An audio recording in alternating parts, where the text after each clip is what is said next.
I was trying to focus the rays of sun on one object, and after some time I find it burns. Do you know what I'm talking about here? Yes, I'm talking about the concentration. A blissful hi to all the viewers. My name is Vijay Singh and I welcome you all to my YouTube channel Vijay Singh Thakur Genres. Once again, I am before you with one new topic, and that is lack of concentration. The whole student generic is reeling under this burden, so let us remove it once for all.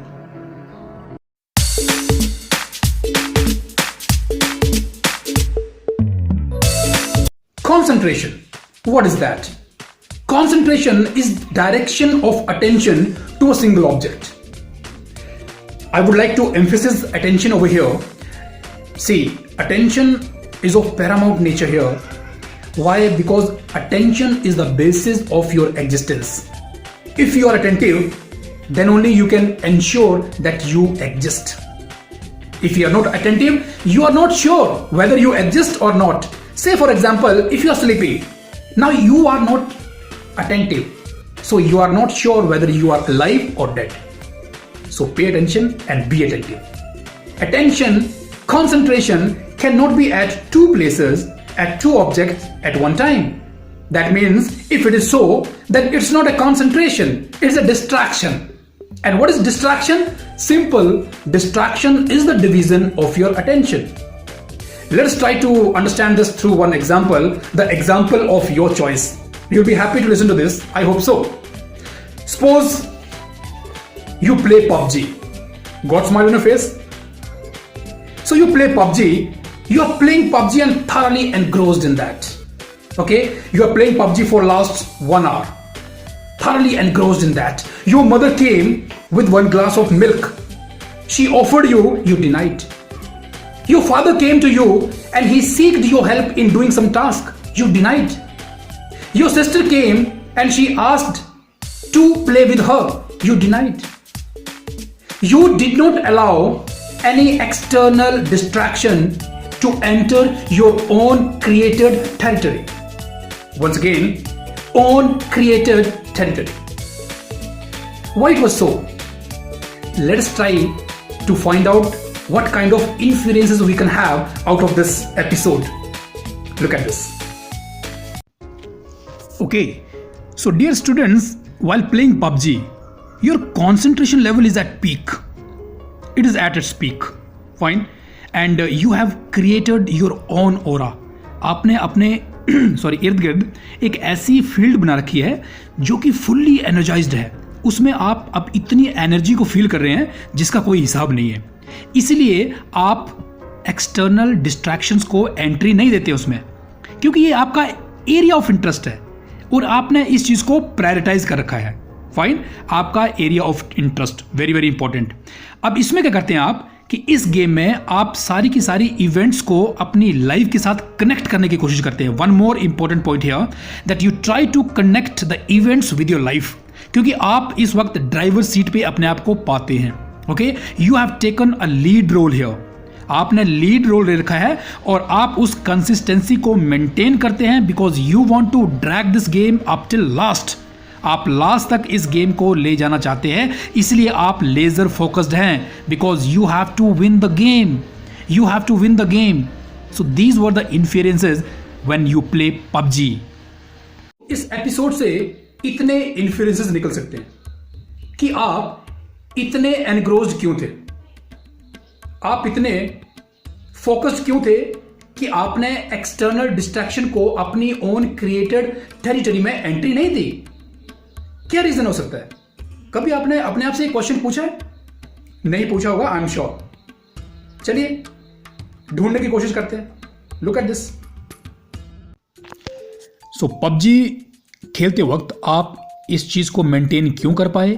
What was the motivation behind that? See, first point that you are the charioteer of your will, emotions, power and thoughts. ये सारी चीजें will, emotions, power, thoughts ये आपके हाथ में है. इसका control उस वक्त आपके हाथ में है और आप अच्छी तरह जानते हैं कि इनको चैनलाइज कैसे करना है. सबसे बड़ी बात यहाँ पे, क्योंकि आपने अपना एक ऑरा क्रिएट कर रखा है और उस फील्ड में यू नो वेरी वेल अपने इमोशंस को किस हद तक ले जाना है, किस हद तक इसको वापस लाना है, यू नो वेरी वेल। ये सारी पावर्स हैं और इस पावर्स को चैनलाइज कैसे करना है ये आपको अच्छी तरह आता है। आपके अंदर जो ओवर पावर्ड इमोशंस हैं उनको सेटिस्फाई करता है गेम ये, इसलिए आप इसको खेलते हैं, आप इसमें इतने एनग्रोस हो जाते हैं।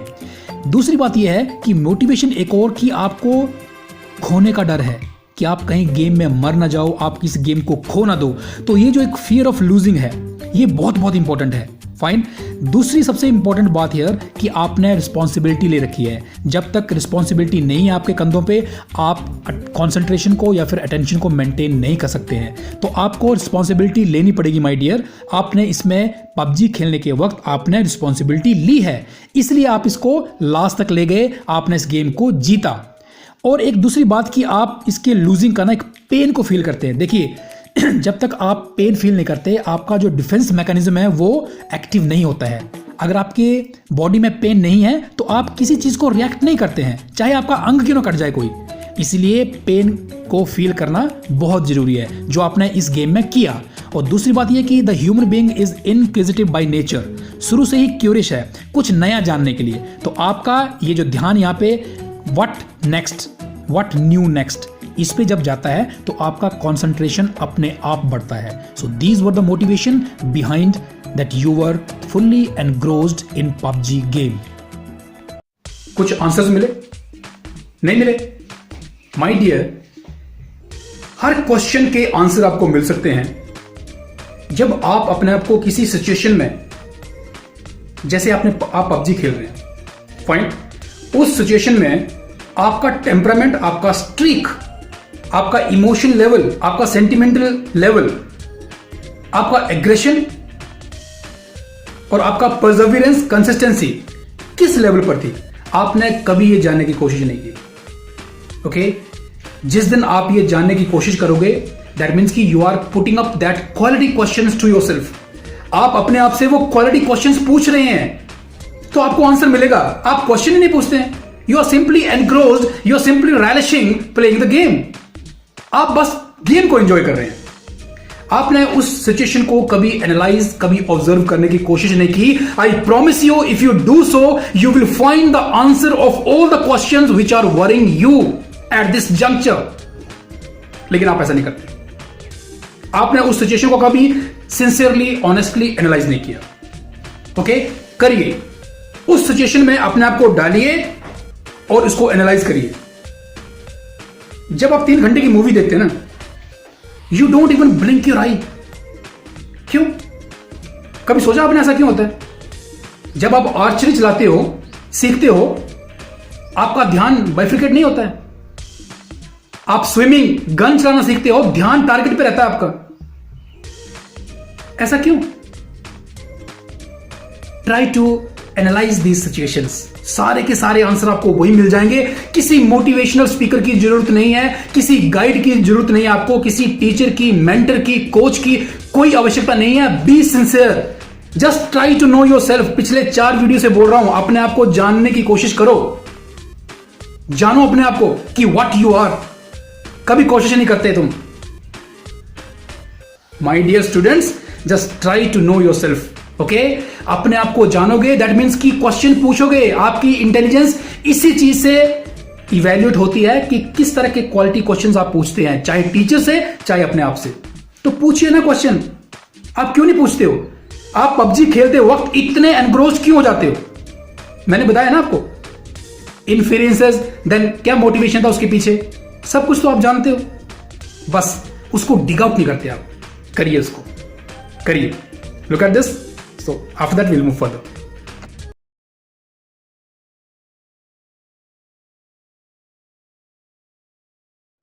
एक वाटर रिजर्वॉयर है, सिंटेक्स मान लीजिए। उसमें अगर आप एक टैप लगाते हैं एंड उसको यूज करते हैं, ओके, सो ज्यादा दिन तक आप उसको यूज कर सकते हैं, बिकॉज आउटलेट एक ही है। इनलेट भी एक है, आउटलेट भी एक है। फाइन। परसेवरेंस, और ज्यादा देर तक आप उसको मेंटेन कर सकते हैं पानी को, और ज्यादा दिन तक यूज कर सकते हैं। ओके? बट सपोज आपने उसमें 5-6 और टैप लगा दिए हैं, अब आप उसको एक साथ यूज कर रहे हैं, तो क्या होगा? Result is obvious. Fine. Your water here is like your attention, and these outlets are your distractions. कितनी जगह आपने अपने माइंड को इंगेज कर रखा है? एक जगह इंगेज करोगे तो ज्यादा देर तक अटेंशन को मेंटेन कर पाओगे. अगर 5-6 जगह इंगेज करोगे तो पानी जल्दी खाली हो जाएगा. दैट मीन्स कि आपका अटेंशन खत्म हो जाएगा. ओके, सो अगर इनलेट एक है तो आउटलेट भी एक ही रखिए ना. आपको बताऊंगा मैं फ्यू टिप्स कि अटेंशन को, कंसंट्रेशन को कैसे मेंटेन करना है. I told you before also that it's not a one-day game. Rome was not built in a day. It's a gradual process. Practice makes a man. Practice makes a man perfect. Is it so? No. Practice does not make a man perfect all the time. But practice does make a man permanent. गलत practice करोगे साहब तो गलत permanence आएगी life में. सही practice करोगे तो सही परमानेंस. Choice is your. किस वे में प्रैक्टिस कर रहे हो आप? Okay, so always perceive positive idea. Practice positive. सही चीज की प्रैक्टिस करिए, उसी में परमानेंस लाइए, बेनिफिट होगा आपके लिए. सो आपको फ्यू टिप्स दूंगा मैं, and it's a gradual process. Practice से आएगा, ऐसे नहीं आएगा.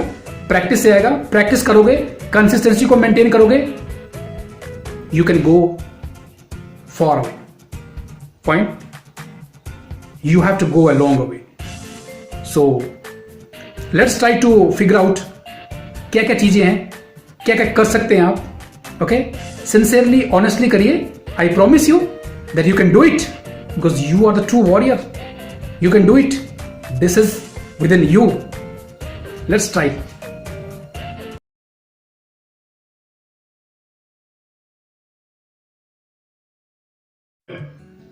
सो जब भी आप स्टडी करने बैठो, सबसे पहले देखिए, हम जो चीजें देखते हैं हम उनसे सबसे ज्यादा प्रभावित होते हैं. Fine. The thing we look at, we are easily influenced by those. Okay, और यहां पे मैं बात कर रहा हूं डिस्ट्रैक्शंस की, जिससे आपका बहुत लगाव है, जिससे आप इजिली डिस्ट्रैक्ट होते हो. आपका फोन, लैपटॉप, टीवी, और sometime you know unusual sound, कुछ म्यूजिक है बहुत जोर से बज रहा है. Okay, just discard all these things when you go for study. Study में जाइए, आप बैठिए, अपनी जगह पे बैठिए, लेकिन इन चीजों को किसी दूसरे कमरे में छोड़ के आइए. Okay, don't even put beside you, don't even put these into your pocket. No, nothing. किसी दूसरे कमरे में छोड़ के आइए. Just book, pen, paper, that's all. Study material, that's all. आप जोट डाउन करिए कि क्या क्या डिस्ट्रैक्शंस आपको डिस्टर्ब करती हैं. ओके, डेली बेसिस पे करिए. अगर आज 15 हैं तो कल 10 होंगी, 7, 6, 5, 4, 3, लाइक दिस. आप करके देखिए. कभी हमें लगता है यू नो करनी और कथनी में बहुत फर्क होता है. बोलने के लिए हम इजिली बोल देते हैं, ओके, और हमें लगता है कि हम कर लेंगे, लेकिन जब तक आप इसको करते नहीं हो, सॉरी मैं मानने वाला नहीं हूं, आप करके फिर मुझे बताना कि आपने ऐसा किया या नहीं किया. You start jotting down your distractions. और पढ़ाई के वक्त ऐसी चीजें, नॉट इवन स्मार्ट वॉच, दूर रखिए इनको. Study mean study. Okay, second thing, don't go for continuous study. हमें क्या आदत है कि यू नो 4-5 घंटे तक हम पढ़ते हैं लगातार. कभी कभी कुछ बच्चे सिंसियर होते हैं. सो यहां पे not hard study but smart study. Okay, digital world है तो यहां पे हार्ड वर्क नहीं, स्मार्ट वर्क करना है. ओके, 45 मिनट्स तक पढ़िए. देखिए, ह्यूमन ब्रेन एम्पेरिकल है, मेरा खुद का बनाया हुआ नहीं है, साइंटिफिकली प्रूव्ड है कि human being just 30 to 40 minutes तक अपनी कॉन्सेंट्रेशन को, अटेंशन को मेंटेन कर सकता है. उसके बाद वो जबरदस्ती करता है अपने दिमाग के साथ. फाइन. सो 45 मिनट तक पढ़िए and leave it. Okay, go for a walk, just have a stroll to the field for 10 to 15 minutes. और जब आप 45 मिनट्स की स्टडी के बाद किसी कॉन्सेप्ट को छोड़ते हो, उसको अनफिनिश्ड छोड़िए। ओके, उसको पूरा मत खत्म करिए। कोई कॉन्सेप्ट आपने ले रखा है, न्यूटन थर्ड लॉ ले रखा है आपने, तो उस थर्ड लॉ को आधा छोड़ के उठ जाइए। मीन्स कि वो कॉन्सेप्ट आपके दिमाग में रहना चाहिए। आपको एक ड्राइविंग मिलना चाहिए कि कुछ ना कुछ मैं छोड़ के आया हूं पीछे, उसको मुझे जाके कंप्लीट करना है। ओके, सो किसी भी टॉपिक को अनफिनिश्ड छोड़िए and go for a walk. 10-15 minute बिल्कुल फ्री ओपन एयर में वॉक करके आइए, come back and complete that concept. Again sit for 45 minutes, maximum 50, not beyond that. 4 घंटे मत बैठना, नहीं। रिटेंशन पावर हमारी वीक ही होती है गेम खेल करके, पबजी वगैरह। So don't go for that. Done. And जब आप छोटा पौधा लगाते हैं तो उसको बकेट के साथ पूरा पानी फ्लश नहीं करते तो पौधा बह जाएगा। जस्ट आपने इस स्ट्रेटजी को अभी शुरू किया है तो वाटरिंग भी धीरे धीरे ड्रिपिंग करना उसमें। ओके, 45 मिनट्स फ्लश नहीं करना। डन। देन आप जब स्टडी के लिए बैठते हैं तो अपनी सीट को चेंज करिए। अगर आप एक कोने में बैठते हैं डेली, ओके, चेंज इट। अगर नेक्स्ट डे आप किसी दूसरे कोने में जाइए, रिमूव योर टेबल, आप चेंज करिए, उसको चेंज करिए। You will find the change in you. Okay, मेरा अपना बनाया नहीं है, साइंटिफिकली प्रूव्ड है, रिसर्च हुई है इस पे बहुत बड़ी। आप सीट को चेंज करिए। Done. One more thing, just मेरा एक example, when I was studying in 11th, I was studying in 11th। तो मैं एक्चुअली हिमाचल का हूँ, धर्मशाला का। तो वहां पे एक खड्ड है, ओके, चिरान खड्ड जिसको बोलते हैं। तो स्टडी करने के लिए हम वहां चले जाते थे। There is a huge tranquillity there. Okay, लेकिन खड्ड जो है वो क्योंकि पहाड़ों से बहती है तो बहुत शोर करती है, लेकिन वो शोर कंसिस्टेंट है, उस शोर में वेरिएशन नहीं है, वो एक जैसा शोर है। और अगर उस शोर के बीच में आप पढ़ाई करने बैठते हो तो आपका कॉन्सेंट्रेशन 95 to 98% बिल्कुल सही होता है। हमने फेस किया, मैंने फेस किया, खुद फील किया मैंने। डन। लेकिन उस शोर में फ्लक्चुएशन नहीं होनी चाहिए ज्यादा। अगर ऐसा कुछ है तो बैठिए आप। ओके, कोई ऐसा म्यूजिक है जो कंसिस्टेंट है, हल्का सा, उस म्यूजिक के साथ आप बैठिए स्टडी में, आपका कॉन्सेंट्रेशन बढ़ेगा। So that's all for the day. Stay at home, stay protected. कोई नया वीडियो चाहिए किसी नए टॉपिक पे तो please you can suggest me. Till then, take care, don't step out of the house, and catch you very soon with the next topic. Till then, bye bye.